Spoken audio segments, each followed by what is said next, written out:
The storm was a monster, and Jack Frost knew it.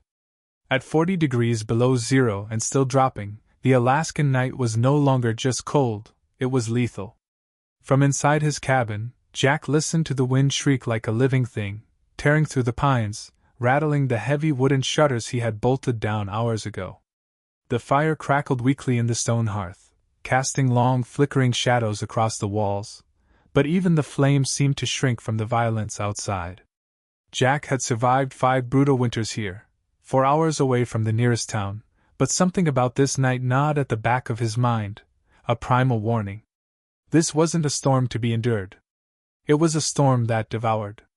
He tightened the wool blanket around his shoulders and stared at the frost-laced window. Already the glass was a milky white, opaque with layers of ice. Somewhere beyond that frozen veil lay a wilderness vast enough to swallow a man whole, and now, with the blizzard screaming across the valley, it felt eager to try. Jack rubbed his hands together, the callous skin rough from years of hard living. He had given up everything, his career, his friends, even the lingering ghosts of his former life, for this brutal isolation. The silence of the Alaskan wild had become his only true companion. Until tonight. The first sound came so faintly he thought he imagined it, a low, broken cry buried beneath the howling wind. Jack straightened in his chair, heart pounding. Another cry, louder now, ragged and desperate. It wasn't human. It wasn't even close. Jack grabbed his flashlight and moved cautiously to the door. When he cracked it open, the wind hit him like a freight train, slicing through his flannel shirt, stealing the breath from his lungs. He shielded his eyes against the blinding wall of snow and swept the beam across the porch. At first, he saw nothing but a swirling white void. And then shapes. Small, hunched figures staggering toward him through the blizzard. He squinted harder, disbelieving. 2 small forms clung to the larger one, all 3 half buried by drifts. Bobcats. A mother lean and battered, her coat rimed with ice, her ribs stark against her thinning fur. And 2 tiny kittens, hardly more than scraps of life, stumbling blindly behind her. Jack's breath caught in his throat. Out here, bobcats were ghost-like predators, elusive, wary, hardened to the wilderness. They didn't come near humans. They didn't ask for help. Unless there was no other choice. The mother bobcat lifted her head, blinking slowly against the snow, and their eyes met. Not with the cold calculation of a wild hunter, but with something else. A silent plea. In that one frozen heartbeat, Jack Frost understood. If he closed the door now, they would die. And if he opened it, he might be risking his life in ways he couldn't yet imagine. His hand hovered over the doorknob. Outside, the wind howled like a mourning beast. Inside, the fire sputtered weakly, as if waiting for him to choose. 3 lives hung on the razor's edge of that choice. Jack closed his eyes, exhaled a shaky breath, and did the one thing every wilderness survival guide warned never to do. He opened the door wider. And that's when everything began. Jack Frost hadn't always been a ghost in the woods. Once, he had lived in the thrum of the city, a wildlife photographer whose work graced the glossy covers of magazines, celebrated for capturing creatures most people never even glimpsed. He had traveled the world, tracing the edges of wilderness from the Rockies to the Serengeti. His camera had been his shield, his purpose, his bridge to a world he could never quite touch. And then, the world touched him first. 3 winters ago, cancer took Sarah, the love who had once tethered him to civilization, like a fire that burned cold and fast through everything that mattered. Seattle, with its endless noise and painful memories, became unbearable. Jack packed up what was left of his life, a battered pickup truck, a worn Leica camera, a box of old photographs, and drove north. Far north. To a place where no one knew him, where the only sounds were the howl of wolves and the slow, patient breathing of ancient forests. Where silence wasn't an absence but a presence, heavy, watchful, indifferent. He found a cabin there. Or rather, the cabin found him, abandoned, half buried under snow and shadow at the edge of a frozen valley. Jack fixed it up, repaired the roof, patched the cracks, learned how to make fire the old-fashioned way. He learned how to survive.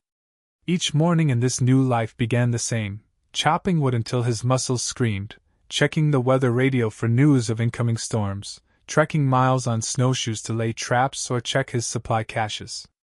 Each evening ended the same, sitting by the fire, a mug of black coffee in his hands, staring into the flames as they danced and hissed. Loneliness became a habit. Pain became background noise. He taught himself not to need anything or anyone. In a land where nature did not forgive mistakes, Jack Frost became something harder than stone, sharper than ice. Until tonight. Tonight, nature wasn't just merciless. It was pleading. Outside his door, the Bobcat mother sagged under the weight of exhaustion. Her 2 kittens, barely old enough to be weaned, were pressed against her sides, their tiny bodies quivering with cold. In his 5 winters here, Jack had seen bears, moose, caribou, and wolves. He had seen death, swift, brutal, merciless, and he had never intervened. Nature, he had told himself, was not a thing to be pitied. But something about the sight before him now cracked that hardened logic wide open. Maybe it was the way the Bobcat mother stood, not in aggression, but in utter, bone-deep weariness. Maybe it was the way one kitten, too weak to stand, let out a broken meal before collapsing onto the snow. Or maybe it was the simple fact that Jack, for all his rough edges, still remembered what it felt like to lose everything, and the desperate, hollow rage that came with fighting a battle you couldn't win. He clenched his jaw, stepping back inside to grab the heavy winter parka hanging by the door. The room behind him flickered with firelight. The storm outside roared like a living beast. Jack knew the risks. Bobcats, though small compared to bears or wolves, were predators, all claws and teeth when cornered. A frightened mother with her kittens could be deadly. If she panicked inside the cabin, she could destroy the place, his only shelter, in minutes. If she lashed out at him, help was days away, and in this storm, rescue was a fairy tale. His father's old voice echoed in his mind. Nature doesn't forgive carelessness, son. But neither did his heart forgive cowardice. Jack pulled on his gloves, checked the loaded rifle standing by the door, just in case, and stepped out into the blizzard. The cold slammed into him like a hammer. Snow lashed at his face, finding its way inside every crack and fold of his clothing.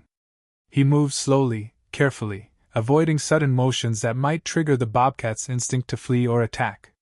The mother bobcat tensed as he approached, her ears flat against her skull, her body low and ready to spring. But she didn't move. She watched him, those wild amber eyes, sharp even through the haze of exhaustion. Jack bent low, voice low and even. "It's okay," he murmured, though the words were meaningless to the creatures shivering before him. "It's okay. I'm not here to hurt you." He pointed his flashlight toward the side of the cabin where his old storage shed stood, insulated, sturdy, with a door that could be closed from the outside. He had used it to store his photography gear and backup supplies. Now maybe it could serve a higher purpose. The plan was reckless. Mad. He would clear a path to the shed. He would lure, or hope to coax, the bobcat mother and her kittens inside, out of the killing cold. Then he would lock them in. Not forever. Just until the storm passed. If he failed, well, it was better than standing by and watching them freeze to death. He moved back toward the shed, fumbling to unlock it with gloved fingers, the metal key almost too cold to hold. The door swung open with a reluctant groan, spilling a sliver of welcome light onto the snow.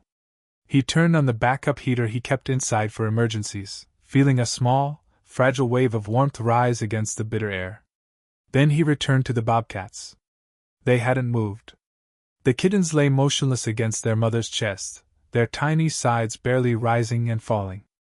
The mother bobcat swayed on her feet, her body a trembling shadow against the white-out world. Jack pulled an old wool blanket from under his arm, one he didn't mind sacrificing, and slowly laid it down a few feet from them, nearer to the open shed door. The mother's ears twitched at the movement. "Come on," he thought fiercely. "Come on, girl. You're almost there." He backed away, slowly, step by step, praying to whatever spirits governed this frozen land that she would trust him enough to move. The blizzard screamed louder, swallowing sound and sight. For a long, agonizing moment, nothing happened. Then, the mother bobcat stirred. With a trembling step, she nosed one kitten forward, nudging it toward the patch of warmth Jack had laid out. The kitten gave a weak, pitiful mew, the sound barely reaching Jack's ears, and tumbled onto the blanket. The second kitten followed, barely conscious.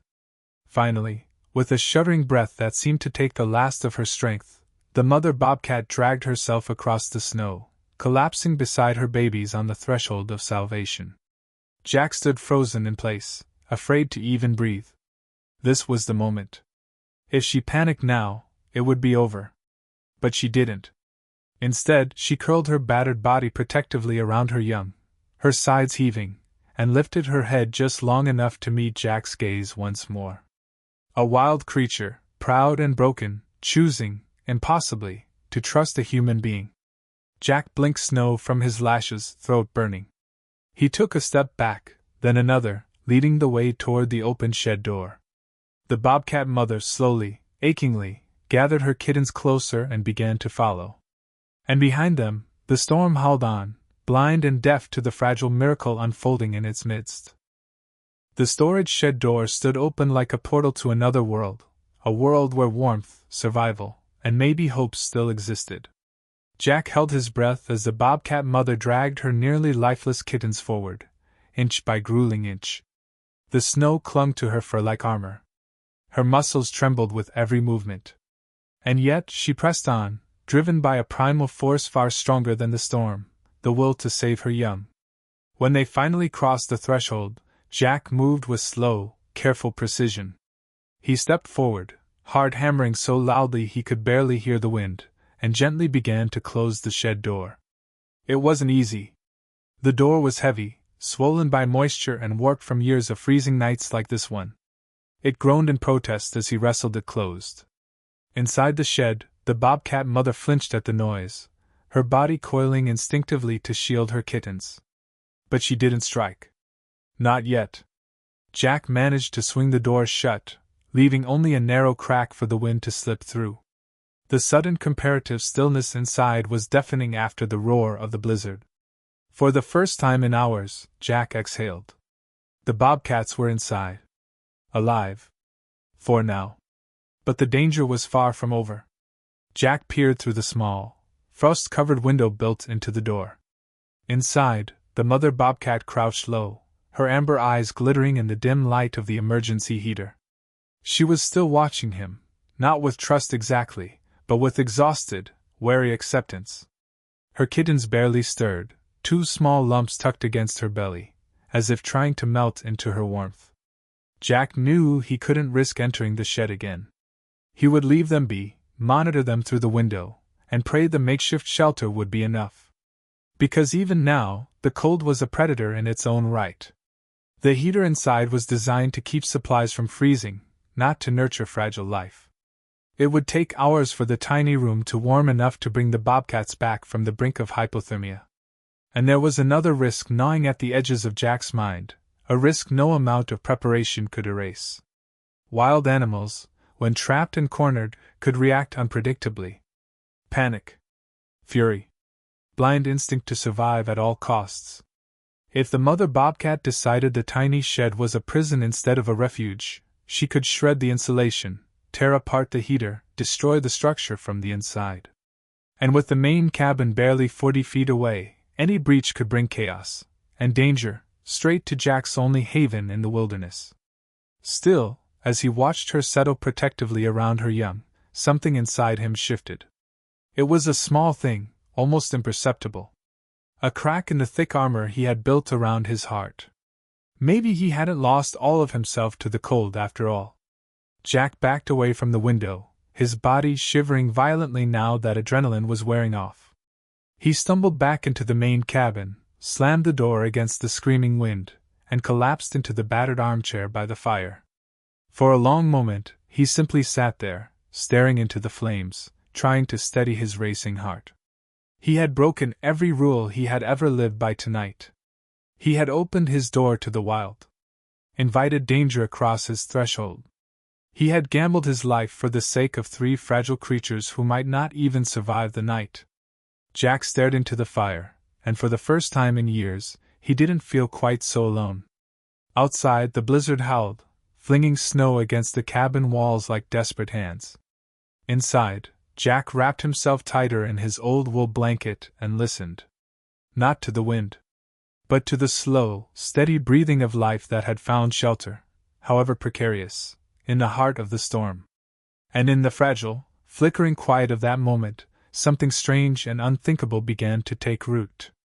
Hope. The storm showed no mercy. By dawn, the world outside Jack's cabin had disappeared entirely beneath a raging white sea. Snow piled halfway up the door, the sky remained a uniform, seething gray, as if the very heavens had fallen to earth. Inside, Jack moved with methodical care. Every hour, he braved the cold between the cabin and the storage shed, checking the small frost-bitten window. The Bobcat family remained alive. Barely. Through the glass, he watched the mother stir now and then, shifting her body to shield her kittens from the worst drafts. They clung to her warmth, tiny, fragile things, their sides fluttering with shallow breaths. The emergency heater hummed steadily, but Jack could see the shed walls glistening with thin sheens of ice, proof that the little room was fighting a losing battle against the monstrous cold. They wouldn't last long without help. Jack wrestled with the decision until his hands shook. He knew the risks of getting closer. If the mother felt trapped, if she lashed out, a single swipe from those razor claws could tear flesh to the bone. And here, in this isolation, a wound meant infection. Infection meant death. But as he watched the mother bobcat nudge one limp kitten, trying to rouse it, Jack knew he couldn't stand by. If he did nothing, they would die. And maybe saving them meant saving some small piece of himself too, the piece that still believed in kindness even after everything he'd lost. So Jack pulled on his thickest jacket, double-layered his gloves, and stuffed a handful of supplies into his backpack. A shallow pan of lukewarm water. Strips of venison jerky softened in broth. Another old blanket, threadbare but clean. He moved slowly, cautiously, pushing open the shed door just enough to slip inside. The warmth hit him first, not true warmth, but warmer than the deadly air outside. The heater buzzed in the corner, bravely fighting back against the cold that seeped through every crack. The mother bobcat lifted her head at his entrance. Her body tensed, muscles coiling. For a heartbeat, Jack froze. One wrong move, and instinct might take over. He crouched low, lowering his gaze, non-threatening, and carefully slid the water pan toward her. Then the jerky lay gently on the floor a few feet away. The bobcat watched him, amber eyes unblinking. Jack laid the blanket out along the far corner, careful to keep distance between them. The kittens whimpered weakly but didn't rise. The mother sniffed the air cautiously. The smell of warm meat drifted toward her, temptation battling fear. Minutes stretched long and thin. Finally, with infinite slowness, she shifted. She nudged one kitten gently toward the food, then the other, as if showing them the promise of life if they could just hold on a little longer. Her body never stopped facing Jack, muscles tight, ready to spring if needed, but she allowed him to remain. Jack backed away toward the door without turning his back. Once outside, he closed it softly behind him, sealing them in safety once more. He stood there for a long moment, snow swirling around him, heart thudding hard against his ribs. Inside that shed, against all odds, 3 wild creatures clung to life, and somehow, they had trusted him enough to let it happen. The storm raged on. Day blurred into night. Night bled into another day. Jack lost track of time except by the slow, stubborn ticking of the clock on the cabin wall, and the rhythm of his careful visits to the shed. Every time he approached, he brought more food, more water. And every time, the mother bobcat let him. Not with trust exactly, that would have been too much to hope for, but without violence. It was enough. The kittens grew stronger first. By the second day, Jack saw one lift its head when he brought food. Tiny paws batted weakly at a scrap of blanket. Their movements were clumsy, trembling, but full of the stubborn will to live. The mother remained wary, conserving her strength, watching Jack with eyes that never wavered. On the third morning, as the first timid rays of sunlight pierced the heavy clouds, Jack saw her stand fully for the first time. She stretched slowly, painfully, but with dignity. The storm had broken. The worst was over. Outside, the world lay buried beneath mountains of snow. Pine trees groaned under the weight, branches heavy with ice. Inside the shed, the Bobcat family had survived. And Jack knew, with the strange, certain clarity that comes after a long fight, that it was almost time. Time to let them go. Time to trust that the wildness in their blood would call them home. He opened the shed door wide that afternoon, stepping back to give them space. The mother Bobcat hesitated only a moment. She nosed her kittens forward, one on each side, guiding them through the doorway into the blinding white. Jack watched from the porch, arms folded against the cold. The kittens tumbled forward clumsily into the deep drifts, mewling at the shock of it. The mother turned, glancing back once, that same searing look of wild gratitude, fierce and fleeting, and then leapt gracefully into the snow, her body vanishing among the pines. The kittens followed, bounding awkwardly behind her. And just like that, they were gone. Jack stood there long after the last pawprint disappeared into the endless wilderness. The wind stirred the snow around his boots, whispering like a voice half remembered. He smiled faintly, the first real smile he had worn in a very long time, and turned back toward the cabin. Inside, the fire still burned low. The world was still savage, still dangerous, still indifferent. But maybe, just maybe, it still had room for miracles too. The months that followed blurred into a strange rhythm of rebuilding and solitude. Spring came grudgingly to the Alaskan wilderness. The snow retreated, inch by inch, revealing broken branches, half-frozen streams, and deep scars gouged into the earth by the winter storms. Jack threw himself into his routines, repairing the cabin roof, digging out his battered generator, photographing the slow, stubborn return of life to the valley. The pine trees greened again. Elk wandered through the clearing at dusk. And at night, sometimes, he thought he heard the faint, wild cry of bobcats far in the hills. He never saw the mother or her kittens again. Part of him told himself that was how it should be. Wild creatures belong to the wild.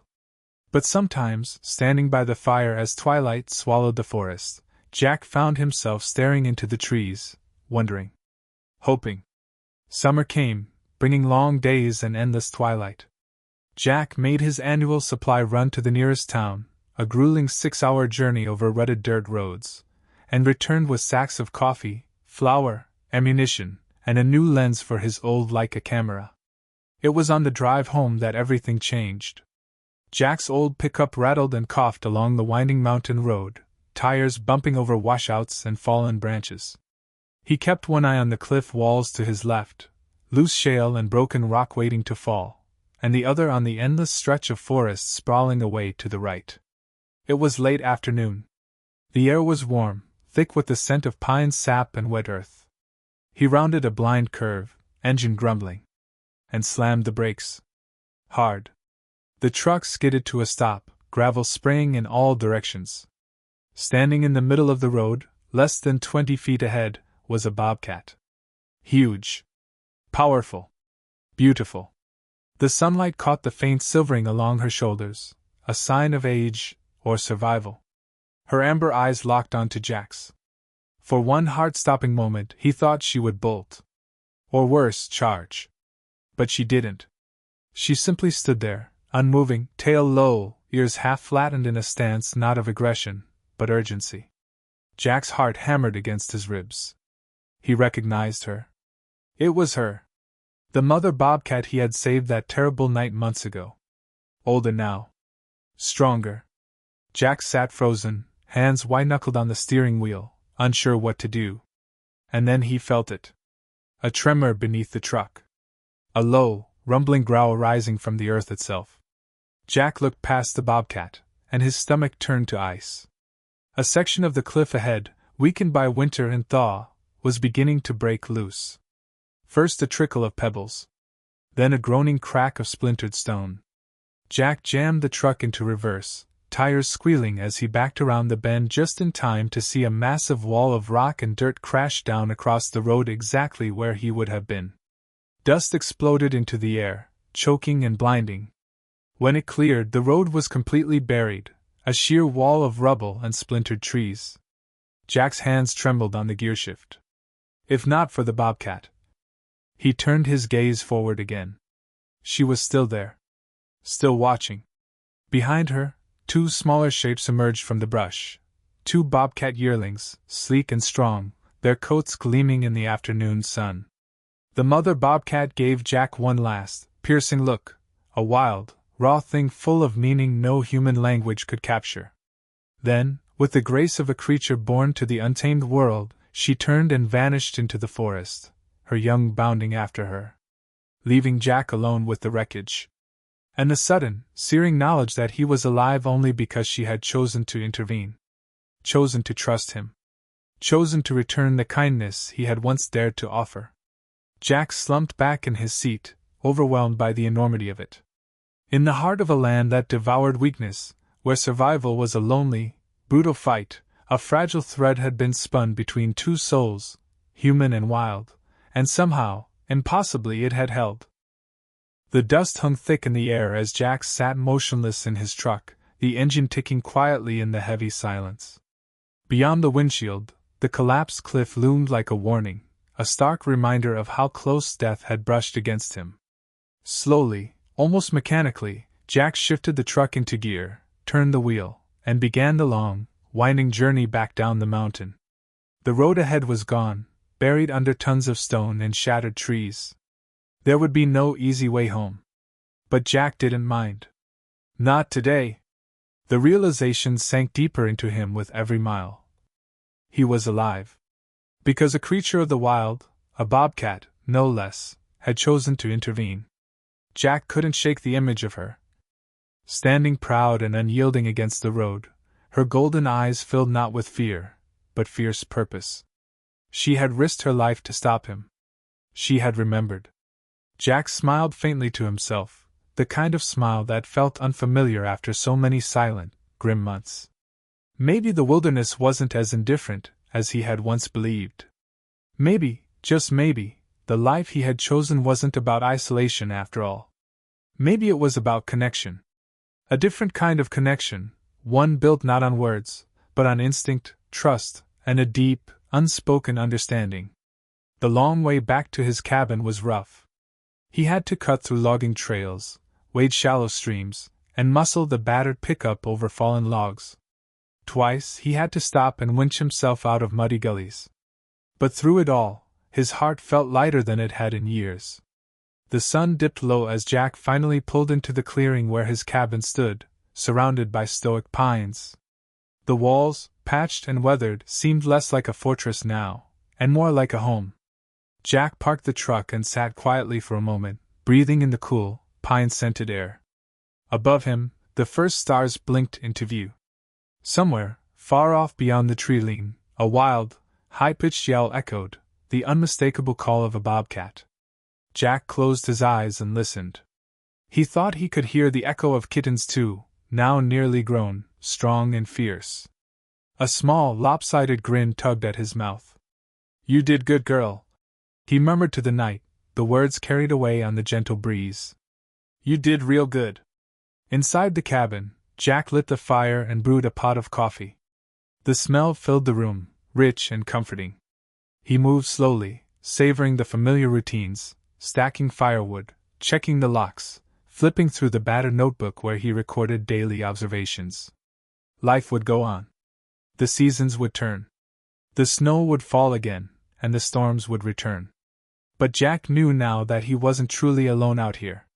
Not really. He was part of something bigger, something fierce, fragile, and breathtakingly beautiful. The fire crackled warmly as Jack settled into his old armchair.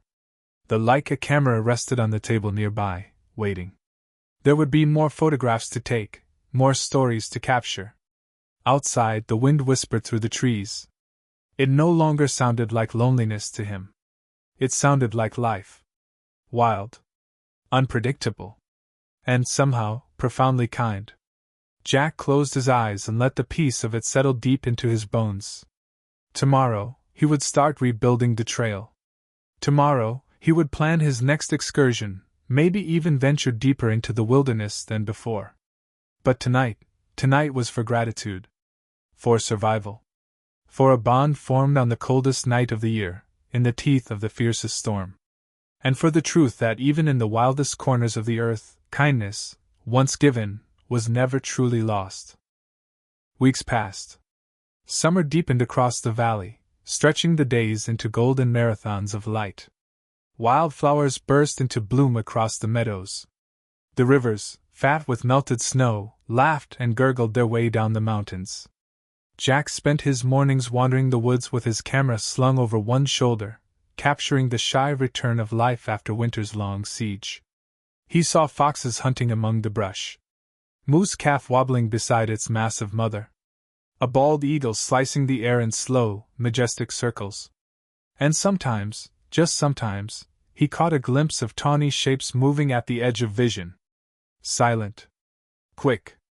Watching. The Bobcat family. Never close enough to touch. Never tame. But there. A reminder. A promise. Jack no longer waited at the window each night for a sign. He no longer needed to. The bond between him and the wilderness wasn't something he could see or hold. It was something that lived now, stitched invisibly into every breath of pine-scented air, every crunch of dry leaves beneath his boots, every starlit silence that wrapped around the cabin at dusk. The world hadn't changed. It was still wild. Still unforgiving. Still breathtakingly beautiful. But Jack Frost had changed. Where once he had come here to escape the ache of human loss, he now found something he hadn't even known he was looking for. A place where grief could soften, and life, fierce, stubborn life, could begin again. Late one evening, as the last threads of sunlight faded behind the distant mountains, Jack stood on his porch, a cup of coffee cooling in his hand. Far off, a bobcat yowled. Jack smiled. Not a goodbye. Never a goodbye. Just a reminder. In the wild, as in life, kindness matters. Even the smallest act of compassion can ripple outward, across seasons, across miles, across species. Sometimes, when you reach out into the darkness with an open hand, the wild reaches back. And if you're lucky, if you're patient, if you're brave enough to believe in it, you find that what you thought was the end of everything was really just the beginning.